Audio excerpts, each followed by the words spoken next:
Ladies and gentlemen, today we'll be talking about angels. And I have the privilege to bring you Mr. Charles Virtue, a world-renowned angel trainer. Welcome to our show. Thank you for having me.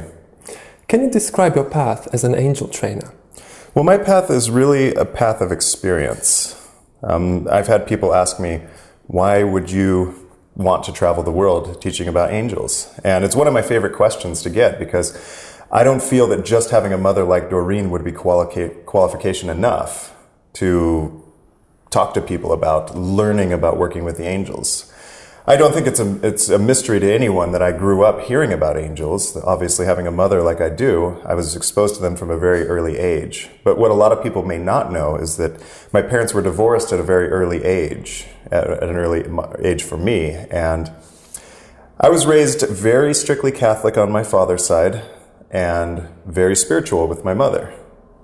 This raised a lot of confusion for me, but it also gave me a lot of exposure to different sets of beliefs. I spent a good portion of my youth being undecided.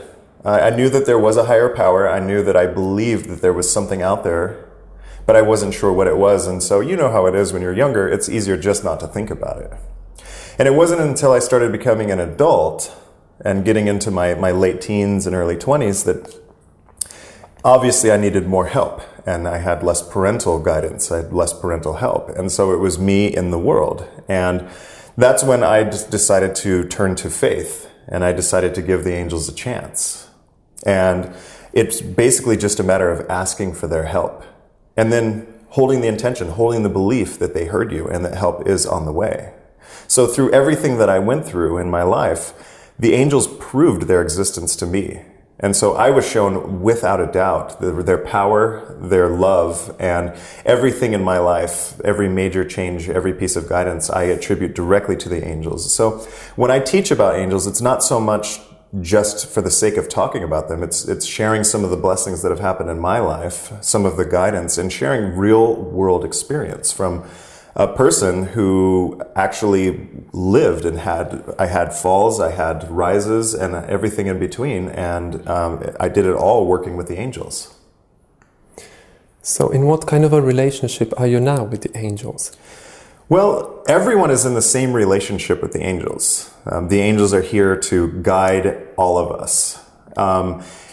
I think the only thing that really differs from person to person is how much they will allow help to come into their life. And when we go into adulthood, we really take a lot on ourselves. We learn that we can control many aspects of our lives. And so, believe it or not, one of the hardest aspects people have about learning to work with the angels is letting go. Is letting another force help them. And so I would say that my relationship could be described as one where I've let the angels take care of some of the details, some of the timing in my life. And I wait for them to give me information when I need to get it regarding steps in my life. So how can we open up and overcome our fears towards angels? That's a very good question. Obviously, with all the teaching that I've done, I've encountered a lot of different circumstances that people are at in their lives and also in their minds and in their spirit as to what may cause them hesitation to open up to communicating with the angels. And I think that generally it's just the human condition that we're afraid of what we don't know about. And that's how we are. It's a survival instinct, and nobody should ever judge themselves or judge anyone else for being that way. It's part of what keeps us alive. However, I really enjoy sharing about how the angels have nothing but good to share. Now, I don't want to make any promises and tell anyone that their lives will be perfect when working with the angels, but we all have a path, and being on that path is what can bring a person the most happiness that they're capable of feeling. So, angels communicate with us in a lot of different ways, and one of the easiest ways to receive communication or to feel that you're receiving communication is looking for signs. Like in the book that my mother and I wrote, Signs from Above, signs are all around us. Some people see different times on the clock, like 222 or 111. Some people will see something written somewhere, like a billboard or a magazine that pertains to an aspect of their life. You can overhear something from a conversation There's a lot of different methods that angels use to communicate with us, and I could literally go on for days talking about them. But there's so much information. If you go to Google or anywhere on the web and type in, how can I know that the angels are communicating with me? Or if you go to my website, charlesvirtue.com, there's a How to Hear Your Angels button where I could save myself a lot of hours by asking people to read what I've written on my website. But the most essential thing is that angels have been communicating with each and every one of us our entire lives.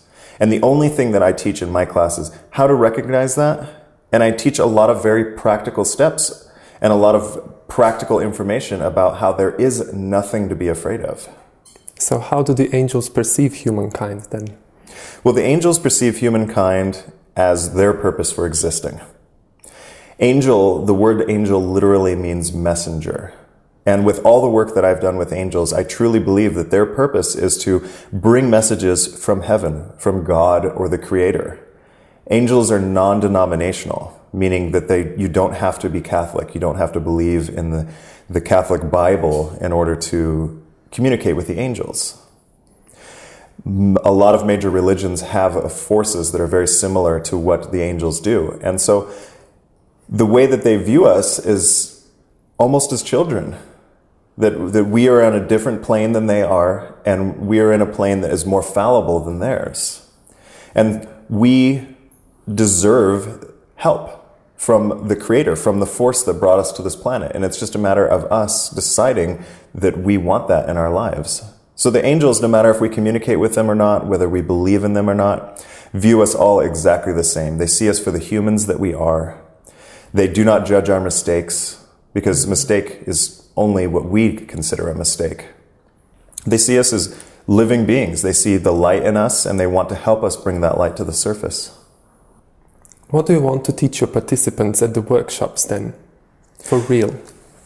Well, there's a lot that I teach inside the workshops, but I would say the essence of it, and this does what I talk about no justice, but the essence of it is I teach people they deserve to be happy, and I teach people ways to make that come true in their lives. So how do you think the world would look like once the humankind sees that angels are there and that they can help us towards a better quality of life? Excellent question, and thank you for asking that. How I see the world, and this is definitely something I've put a lot of thought into. Just imagine that everyone you encountered every day believed that they deserved happiness, but didn't believe that that happiness necessarily had to come at anyone else's expense. Imagine that everyone that you met felt that they had a sense of purpose. They woke up every morning and knew why they were going to do everything that they did. I believe that humankind is very capable of peace.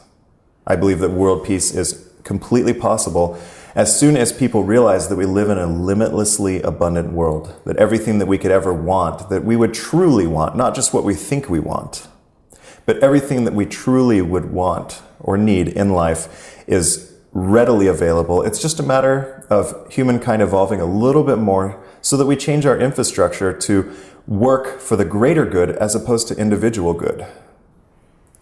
What would you advise to a person who is wondering whether he or she is or isn't in touch with the angel? Well, I do encounter a lot of that.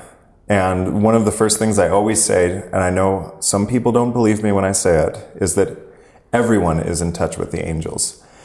It's a conscious choice. As I explain in my classes, getting people in touch with their angels is the easy part. Helping people to get over fears, to get over doubt, to learn the ways that the angels communicate with them so that they can keep the faith, that's the more difficult part. If someone were to ask me, am I in touch with the angels? I would say, absolutely. The angels are definitely in touch with you.